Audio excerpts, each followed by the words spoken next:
there seems to be this mindset that AI is just a large language model, a predictive model that tells you what it thinks you want to read next.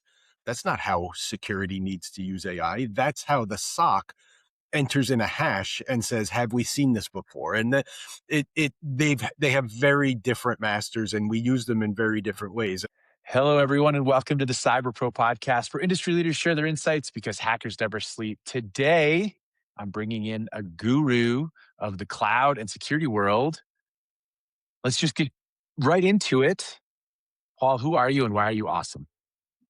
I'm not sure anybody considers me awesome. Certainly not my kids. There's a couple clients here at TierPoint who we've salvaged that we saved them from some cyber incidents. They may stamp me as awesome. Paul Mazzucco, I'm the Chief Information Security Officer here at TierPoint. Have about 25 years of experience. My background is in human behavioral studies, so I bring to cybersecurity a pretty deep understanding and respect for the behavioral training, the anomaly detection, and what machine learning and some of the new AI models bring us from a security landscape. I'm really excited about how quickly everything's evolving and how it's really forcing us to dip our toes into uncharted territory. And not everything's perfect, not everything happens the way it's supposed to, but it's really cool to see fail fast and continue learning. And that's what the teams are doing. I love that you're in that the human perspective, right? I mean, I just got my doctorate in cyber psychology of all the random things to do. I didn't And even so know I that think was this will a thing. be well, it is. It is. It's been a well-known thing in Europe and in Australia and in the Philippines, especially around the growth of the psychology for cyber professionals. In the United States, it has recently started to gain some traction. I was one of the first cohorts to go through a fully accredited PhD program, and it was amazing. I personally chose to focus on, like anything, a dissertation that is very niche, and my niche was on cybersecurity professional burnout and the use of mental resiliency training. So, fascinatingly connective tissue between the two of us. That is wonderful. Look at you. I know. Paul, talk to me a little bit about, to your point, why you guys are pretty cool in the market, what you guys are doing. What should people know a little bit more about, to your point? So to your point, we're a large MSP. We have 40 plus data centers around the United States. We we about 5 years ago we brought in the incumbent MDR vendors. Everybody knows the names and the letters, and we kind of put them through their paces. And when we were done, we shortlisted a couple, brought them in the labs, asked all the questions, ran all the tests, and what we discovered is that I felt that they didn't have a product that was built for the MSP market. And by that, I mean, when we really started to ask questions, well, I have 40 plus data centers and I have extensive dark fiber between my infrastructures, and I need to see east west traffic going between clients attacking clients and show me my core. And by the way, I've invested millions in DDoS infrastructure at my edge, and all my networks converge into these large DDoS scrubbers in order to make sure that we have clean traffic going to not only our infrastructure, but to our clients. How are we incorporating that telemetry? Where is it? Why is it? I want it and I need it. And then finally, the question was, if there's an incident, I want all the incident response data. And the answer was, well, we don't see the DDoS. We don't see your edges. We're not set up like, really, we'll put agents here and then we'll compare you to other industry verticals that you match. That's not what I want and what I need. I have thousands of clients in hundreds of verticals. We need something that gives us more telemetry that we can start making sense of. We built our own. I put out my hat and I went and begged my CEO for some shekels, and he came back and said, well, I'll give you a year. Let's see what we do. And we worked with Elastic and we hired full stack engineers and Elastic engineers. And the engineering team really built something that we've been using for 5 years now to protect your point. And we've matured it to the point where now we're dipping our toe in the MSSP market and showing it to clients and showing, if you're already a tier point customer, here's this much more telemetry and here's this much more correlation and normalization and things that matter to me. So is it perfect? No. These large companies made more yesterday than I'm going to make in the next 5 years with this new product, which is fine. I built something, in my opinion, for CISOs, and it's it's really relying on, and the team has gone really sleeves rolled up into the machine learning and the agentic AI models, and taking a month's worth of threat feeds and training an agentic AI model to run all the exploits, and then training a blue team to protect against those exploits. And when we finally have the blue team win, we publish that out to our infrastructure, and it's rinse and repeat. We have 100 million new attacks for the next round of training. And over 5 years, I have more than 15 billion attack sheets that we're using to train our own models. And so I'm really excited about how, in my opinion, it's something that we built ourselves, and it's something that's clearly my baby, and it's something that we can showcase to clients. And some clients say, I don't think it's any better than this, and that's okay. We still love you, we're still your trusted partner, and we'll still do your DRAS and all your hosting and everything else. But the clients who say, I get it,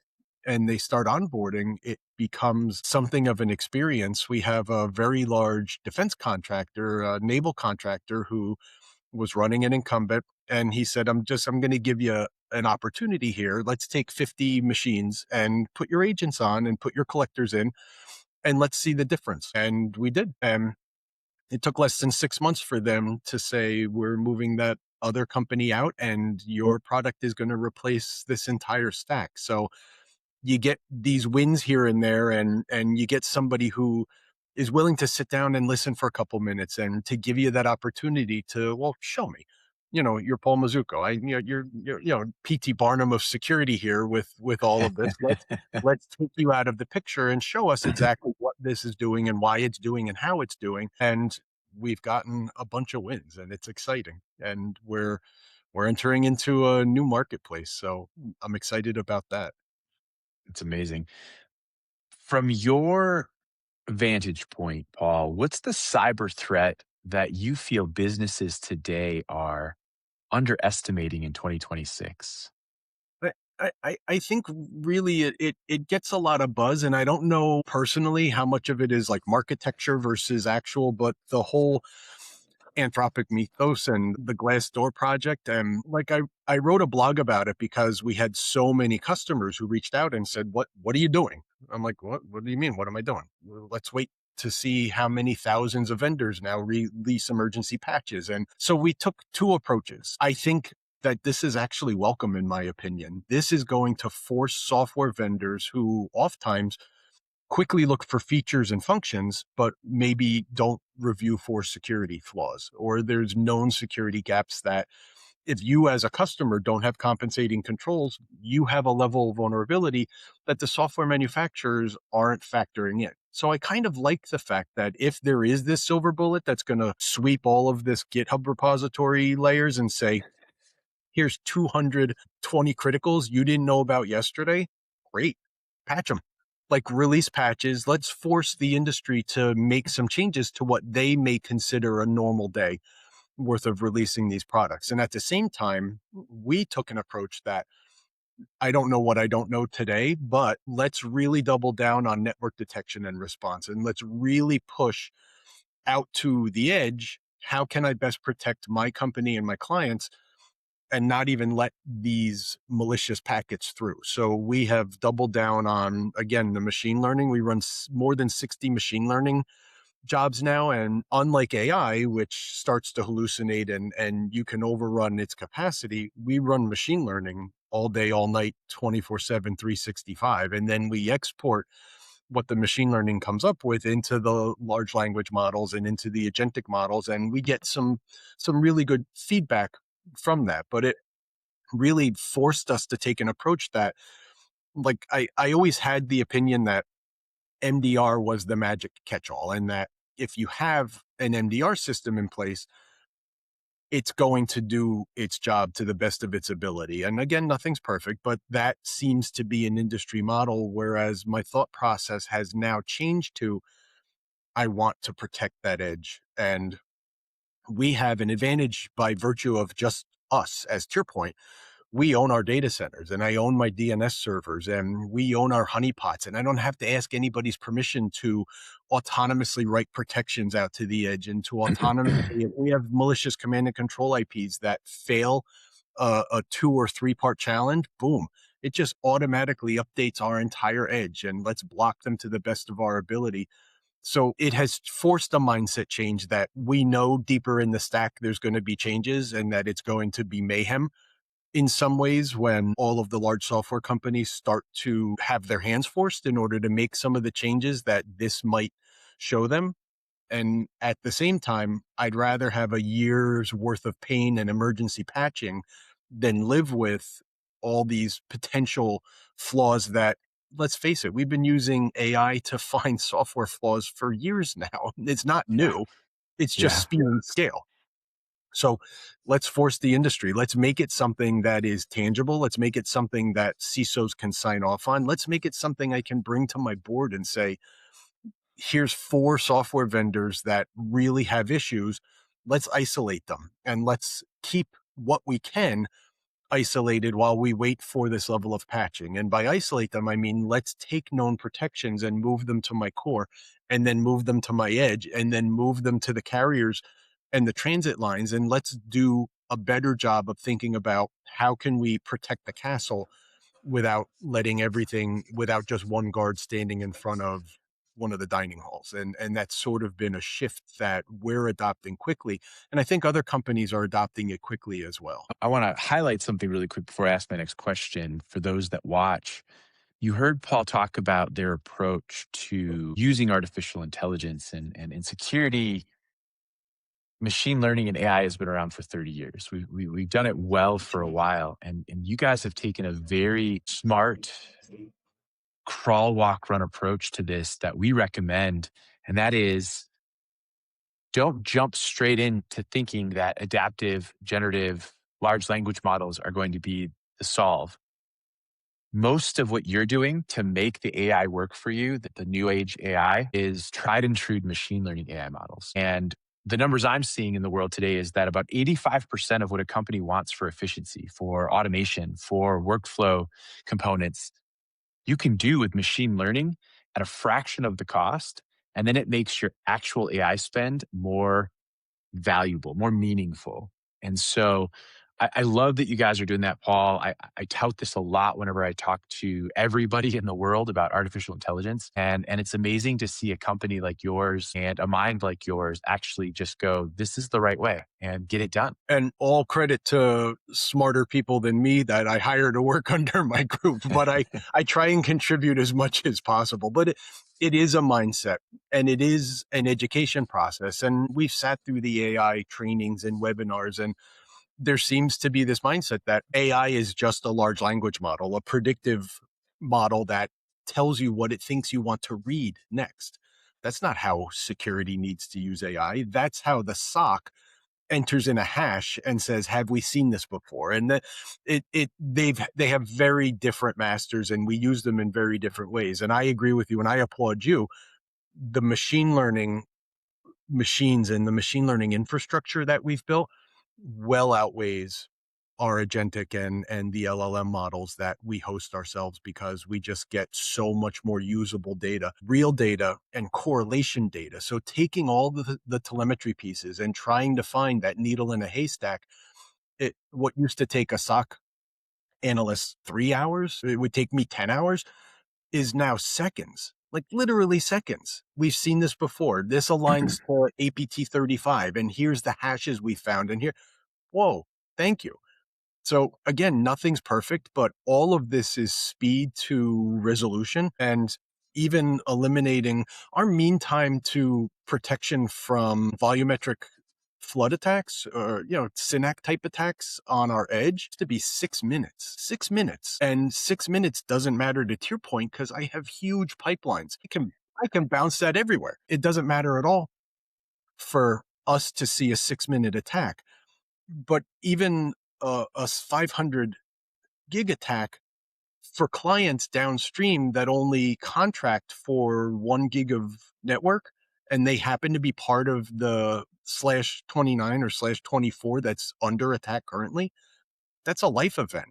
So even learning from there, and how can we rewrite our transfer protocols and spin up the BGP routes quicker and automate that process, it's just been something to watch, and I'm excited. It's like a kid at Christmas seeing all the innovations that are coming out from how can we make these systems smarter and automate them. And at the same time, we're hiring SOC personnel because I'm not going to automate away that human review and having somebody who literally has skin in the game. Our machine learning machines and our AI models, if they're wrong, they don't care. Like it's irrelevant to them. They don't lose their job. They don't stay awake at night. They stay awake at night because we keep them plugged in, but they don't have to answer to a board of directors and a CEO who's going to demand to know what were we doing and why didn't it go through another level of review. So we see AI also as an enhancement to our trained security personnel, and we see it as something that makes their jobs smarter, somewhat easier, but gives them a much better and faster foundation to make educated decisions. So I'm grateful for that as well. It takes away the tedium and gives them actionable items much earlier in the process. So, Paul, I want to take this out a bit further into the macro. Everyone thinks that a CISO's job is stopping hackers, stopping bad actors. But what does the job of a CISO actually feel like day to day now that they're responsible for protecting infrastructure, customer trust, data, governance? What does that look like today? So most of my days are spent on Teams calls with one group or another.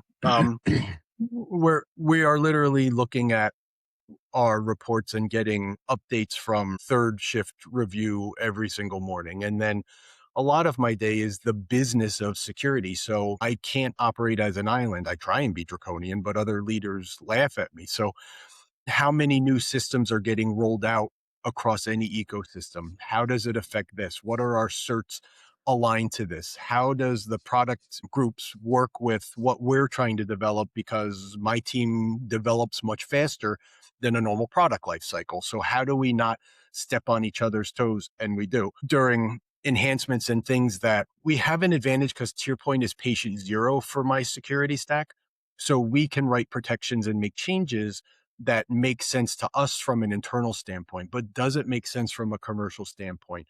And by the way, does accounting sign off on it? And how many new tools? There's so much VC money getting thrown into new security startups. I get inundated with just give me 30 minutes. It's new and breathtaking. You've never seen anything like it.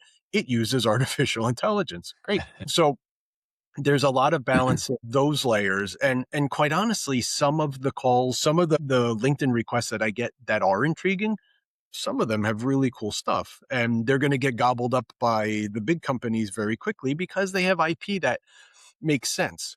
So we try and incorporate that IP, and we're looking for companies that we may acquire that would fill a gap or shortcut development, etc. But so much of my day is managing other groups who they get compensated based on what are they rolling out, new and innovative features, better ways to do accounting and billing, and better ways to track customer spend and potential customer churn. And how do we stay ahead of these things? And they all want AI to make their lives easier and to do predictive analysis for their job functions. So how do we help corral that? And how do we obfuscate data so that we don't have a rep putting in TierPoint financials everywhere in an effort to have the AI spit back a talking point or slides into commercial models. So blocking commercial models and moving them to separate segregated models that make sense across our stack. It's a lot of non-value added work to the security stack that I run. But at the same time, my first and foremost job is, as you mentioned, it's to keep TierPoint out of the paper to the best of my ability. So you have to try and manage that. And I really wish I could have every single LinkedIn, sales rep. I'd love to give them all a half hour and see what makes them cool. And when you go to Black Hat, it might as well be called AI Hat because that's anybody is talking about that. Yeah. Excuse me. So it is a balance and what makes sense. And by the way, I don't know any company who on May 5th says, "Oh, I do have 400,000 of unspent budget that hasn't been allocated anywhere. I'd love to just buy your stuff tomorrow." So there's also timing of we start our budget process in October and we get them in the lab in November. So I can, look at logically, how can I put this forth in a logical budget that makes sense, doesn't get me laughed at, and I have real talking points about how does this make us safer, either as an infrastructure, a critical infrastructure provider, or how does it make the product stack better in order to keep up in the marketplace. Quickly, I want to just add on to this because you alluded to it. How do you make the security team not the department of no? No, I have one VP who is the department of no. He lives it. Can't He owns even it. He does. I can't even type, "Let's have a chat and we'll discuss this," before his response pops up. No way. Don't ask. Go away. So it is, and it is a balance because security historically is not a profit center. I'm a cost center, and I know it, and I'm okay with it. I know where I fit in a corporate infrastructure, and I know where I fit. I ask for money, and I'm selling an insurance policy. I'm buying things and giving you something that I hope we never have to use. And it's very difficult to walk into a very well educated board of directors and a very well educated CEO who's on his 20th company, grown and sailed now, and say, "You got to believe me." Well, what's my return on investment? There's no return on this investment except an insurance return that this will help keep us out of the newspaper.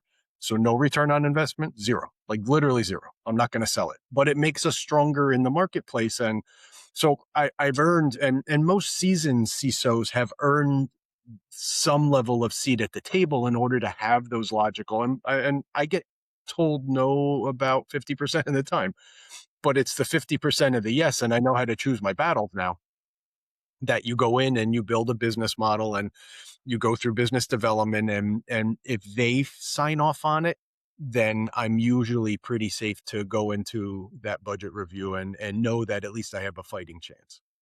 I love it. So, Paul, the next couple of questions are short. They are quick. So 30 seconds or less for responses. Usually it's a pretty quick question and feel free to, just kind of knock it out as fast as you can. First one for you, the first short is what's the biggest cybersecurity myth businesses still believe today? I think honestly, the biggest myth is that if you have a firewall, you're protected from the outside world. I love it. I think people forget that firewalls, while a security product, are a network tool and not actually security. So I appreciate you leaning in with that. You do. I can't tell you how many we take over firewalls, and well, oh, you put any in here, so now you have a very expensive router. Good job. Thanks. Let's fix this. All right. So the next one, does compliance actually make companies secure, or is that a dangerous mindset? Oh, that's an awful mindset. Security actually make companies have an easier path to compliance. Genuine security, genuine SOPs, genuine tangible and provable security layers that a third party, an accredited third party, can come in and validate. That is your path to compliance. A compliance stamp, we have them all over our website. Everybody has them all over the website and they matter. But to me, compliance shows that you have the discipline and the maturity behind the scenes in order to get that stamp. We never would look at a company's compliance stamps and say they're very secure. Let's just blindly do business with them. What's a cybersecurity tool that companies are overspending on today? Geez, there's quite a few. I would think, in my opinion, that a lot of companies are dumping a lot of money into web application firewalls that are not really functioning as a genuine layer 7 application, deeper application scanning. It's not handling the encrypted traffic. I think I see a lot of companies saying our APIs and our applications are protected because we have this edge firewall. And there's some great firewalls, some great WAFs out there. But I think a lot of people just use that as a compliance stamp and don't really have them tuned, and they're not really looking at the correct things. What's one tool that every company should have? I mean, some basics of some sort of EDR platform in order to try and at least put a little bit of moat around your servers and your laptops, etc. That's one. People are people and humans do human things. And in order to try and at least algorithmically block access to malicious sites and things along that line, I highly recommend some sort of EDR platform that gets pushed down right to the user level. All right, Paul, what's a sign that a company's security culture is broken? Phishing tests. That's it. I think that's an easy one. We've had we've seen results of companies where 65% plus of the employees fail basic phishing tests, like very rudimentary phishing tests. And it shows me that they're not getting trained and that the employee culture is not built around a level of security, that it's somewhat draconian and it just gets pushed out and the results are oftentimes not good. How many Well, recent hacks are the result of somebody clicking on a malicious link and entering their password into a fake scraped website? Ouch. it's over 80%. So it's a pretty crazy number.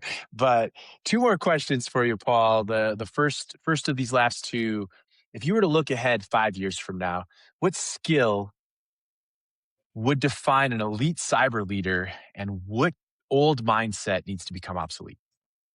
If I were to go back to school today, I would become a data scientist because I think data is the money now. And that's where, regardless of whether it's applied to security or finance or legal, or I think all of these things now and in 5 years are going to revolve around genuine data scientists who can make sense of the volumes of data that come into any ecosystem. And what I would have told myself years ago is don't really bother. Do the study guides and educate yourself, but don't spend all the money on the certs. No, nobody cares now. I can't tell you. I would rather hire a high school kid because I have to untrain them from 4 years of cybersecurity in college that the tools don't even exist now or they're so outdated. It takes me longer to untrain somebody than to just hire somebody right out of high school or a 2 year, bachelor of arts and English degree, write reports and learn how to write and be proficient in that and speak the Queen's English to the best of your ability. But the tools change so fast and you kind of get caught up in company ecosystems that I wouldn't bother with all of the money and time I spent on old certs that I don't even reference anymore. Oh, this is the fun question for me. If you were starting a company and you were given $1 million, this is what you have to use for the next year to grow your company. How much of that $1 million would you invest in cybersecurity on day one? Mm, probably 6,000. 6,000 of the million. Why and what would that investment look like? I would put myself into, so if I could start a company tomorrow, I would buy another cigar company. So let's level set that. I love it. I sold my cigar company and I miss it every day. So if you gave me $1 million, I have raw tobacco and packaging and storage and shipping. And I have a lot to do with the marketing and piece of that. It's all going to sit behind as a startup a subset of servers and secure infrastructure that I lease from an accredited data center. And it's going to give me plenty of ramp to be success based in order to increase the security past the firewall and the EDR and the MDR. I would start very small and concentrate on here's how I'm going to grow this company responsibly. And here's the ecosystem I'm going to trust an accredited security group with in order to keep the lights on. And I think six, maybe 10, let's say 10 grand just to get me started and to get the ecosystem built and under monitoring. And then I would take a lot of the rest of that myself. And I'm already used to doing morning reviews. So now I'll just do it for myself. That's amazing, Paul. Thank you so much for sharing that. I love it. And next time I meet you in person, I will definitely share a cigar with you, maybe a Rocky or something like that. And thank you again for being on the Cyber Pro podcast. Thank you so much. And cigars are on me. I got quite a collection. I love it.